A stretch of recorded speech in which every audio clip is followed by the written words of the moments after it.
Hello, everybody, and welcome to Mock Draft Monday.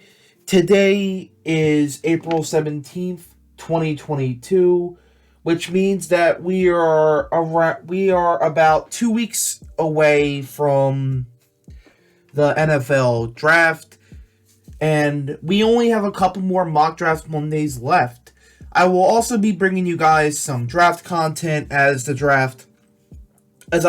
Ravens make their picks.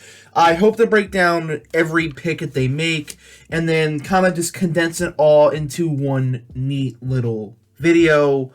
But for today, we're going to continue our mock draft series. We're going to be doing a 6-round mock draft with the Baltimore Ravens. We're going to be doing fast speed, realistic draft, and free for all. In terms of the trading, I have to do free for all because I've tried to do strict beforehand with the trades. They just will not go through. There are some picks that you cannot trade for, no matter how many picks and future picks that you give. So we are going into free for all for this mock draft. I think with all that said, the same rules still do apply. We're going to be looking to add some talent in this draft. However, as this draft goes along, and as you'll see, the drafts aren't going to be as thick as I think they were in years past. The Ravens just have too many 4th-round picks, in my opinion, and we need to start using them to get some real talent and not just bank on 4th-round players working out. So, with all that said, let's get into it.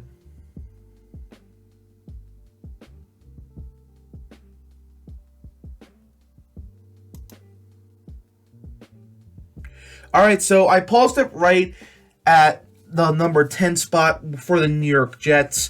I'm thinking about a potential trade up to 11, considering what happens here at this next pick. But right now, we can see how the board has kind of gone down. Hutchinson went number 1, Thibodeau went 2, Neil Kwanu went 3 and 4, Ahmad Gardner surprise pick at number 5, Kyle Hamilton, a very big surprise pick, goes to number 6 to the Panthers, Trayvon Walker, the athletic edge rusher out of Georgia, goes to the Giants, Garrett Wilson goes to the Atlanta Falcons, and Charles Cross has gone to the Seattle Seahawks. So, the New York Jets are now on the board, and we're going to see if we can get a trade up going in. So from 14 to New York Jets. Here we are. So it would take 10, and I'm going to give up 14, 76, and 128. That should get us into the top 10, moving up 4 spots to get an insanely talented corner for this defense, Derek Stingley Jr. It's kind of weird to talk about Derek Stingley without really talking about his obvious concerns that a lot of teams are having. 2019, Derek Stingley is the best corner in college football, like as a freshman. That's how good he was in LSU. 2020, LSU has a terrible year. They have no good players, and it's the COVID year, so nobody really. I'm not gonna say that no one really tries, but that LSU had such a bad situation that you're just almost willing to throw out his 2020 film, and then 2021 he plays really good, but then he gets his Liz Frank injury. It seemingly looks like that he's pretty much all the way healed from that injury. He did his pro day. He looked amazing at his pro day. I think now what's going on with Stingley in terms of his effort. There's been some concerns about his effort. I can't really answer that. I'm not in a room with Derek Stingley. I think the only people who can answer that are the NFL evaluators who go into a room with Derek Stingley and they ask him about it. And whether or not an NFL team feels comfortable with Derek Stingley based upon his answer is something that I don't know. But for this world, we're going to assume that me as the GM, that I feel comfortable with Derek Stingley's situation. He gives me a good explanation about why these effort plays happened, and the Ravens have a great culture where they can potentially help Derek Stingley. So Derek Stingley Jr. is the pick, an amazing corner. This allows the Ravens to get very versatile in their defense. They can put Marlon Humphrey in the slot if they want. They can, if Marcus Peters isn't ready to go day one, coming off the ACL tear, they can have Stingley and Peters on the outside, and you have a great tandem going forward. And this cornerback room is sick.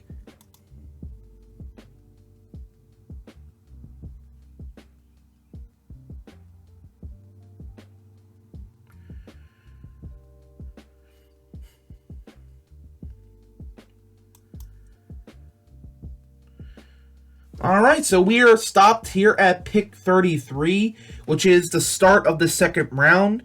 We have around 15 spots for our next pick, but as you can see, because of the trade up, we don't really have a lot of other fourth round picks, and I do potentially want to trade up in this draft to get something else.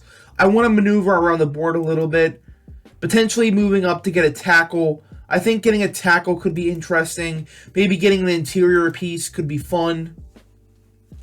We've gotten our corner. I think it's time to get an edge. There aren't that many edge rushers I really like, but I am going to see if I can trade up to 34 with the Lions. And we're going to do that. We're going to trade up to 34 with the Lions.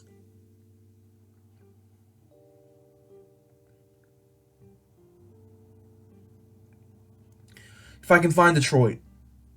There he is. All right. 34 for 45. And then I think a fourth round and a late fourth should get this done. And it does. So Tyler Linderbaum has just gone off the board. So let's assess our board here. We have Boye Mafe, the edge out of Minnesota, available. We have Louis Sean. We have Roger McQuarrie and Kyler Gordon. We have Bernard Raymond. We have Logan Hall. We have Arnold Ebeke. We have Tyler Smith. And we have Travis Jones. Also have Jalen Petrie out of Baylor. We have DeMarvin Leal. We have a lot of options that we can go with. But I think I'm going to go with an edge rusher here. Arnold Ebeke is going to be the pick here. Really solid player here for Penn State. Getting another Penn State edge rusher here, obviously last year with Odafe Owe, and now we get his former teammate in Arnold Ebeke. He's a smaller edge rusher, but he's also really explosive as well. He kind of reminds me of a little bit of Yannick Ngakoue, another former Raven.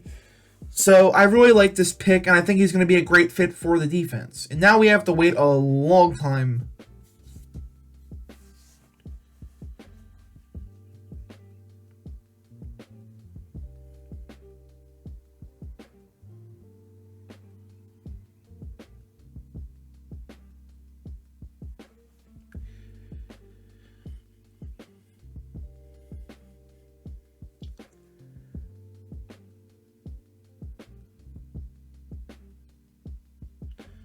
Almost there.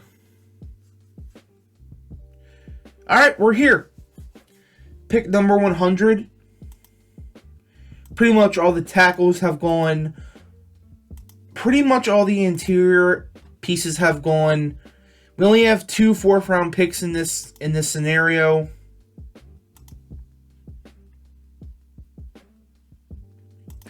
So what can we do here?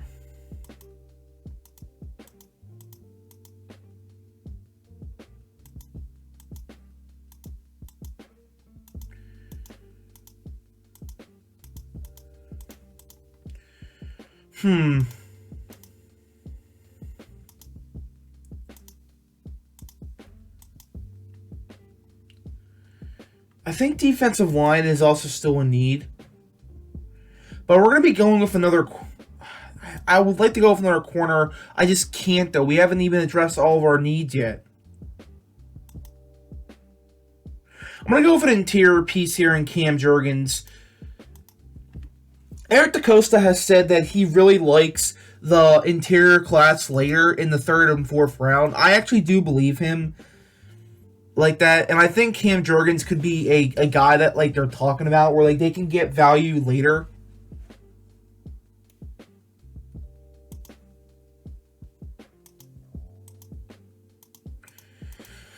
Alright, so now we are on the board here at 119.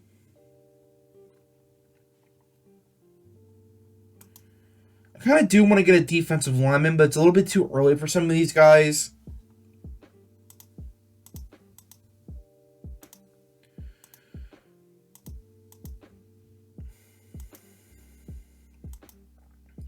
No, I'm not going to take Zion McCollum.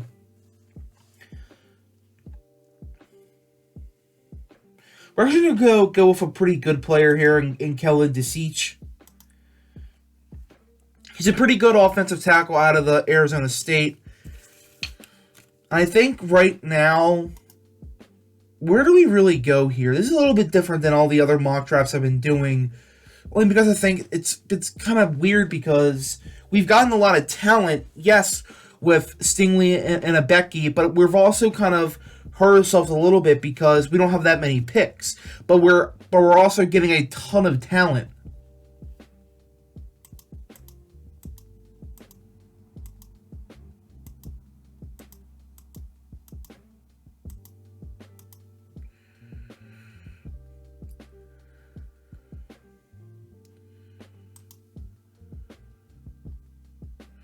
All right, so we're going to be taking a pretty underrated player here in Joshua Williams out of Fayetteville State. He was another Senior Bowl guy. Well, didn't exactly stand out, but didn't look awful either. In fact, Eric DaCosta also name-dropped him during his little Senior Bowl preview. I know it doesn't actually mean anything, but I think overall, he's a really underrated player and a really good value pick for the 4th round. And with this pick here, this is going to be a pretty easy pick. Chigoziem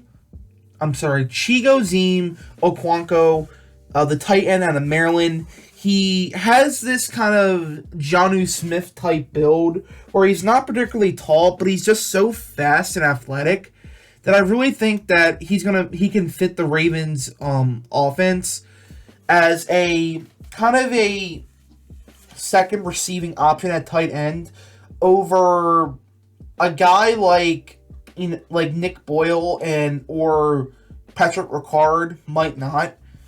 All right, so we're going to save this draft and we're going to review this draft. This was a little bit different than I think my other mock drafts. My other mock drafts were very thick. They had a lot of picks. We hit a lot of value. We took a lot of players. And I had a lot of players to talk about. But this mock draft shows another scenario where the Ravens can use the multitude of picks that they have to maneuver around the board to trade up to get great players. Maybe I gave up a little bit too much to trade up.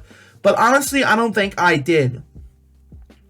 Like, if you come out of this class with Stingley and Abeki, and then those are your stars or like your players that you trade up for, I think going forward, I don't think I'm going to have too big of an issue for it. Yes, trading up into the top 10 might not be all that realistic, but I used my high 3rd round pick to get Stingley and my low 4th round pick to get him as well. I then used 2 of my back end 4th round picks to trade up into the 2nd round. And with all that said, I think it's time to go through this class. Derek Stingley Jr., again, not really much else to talk about.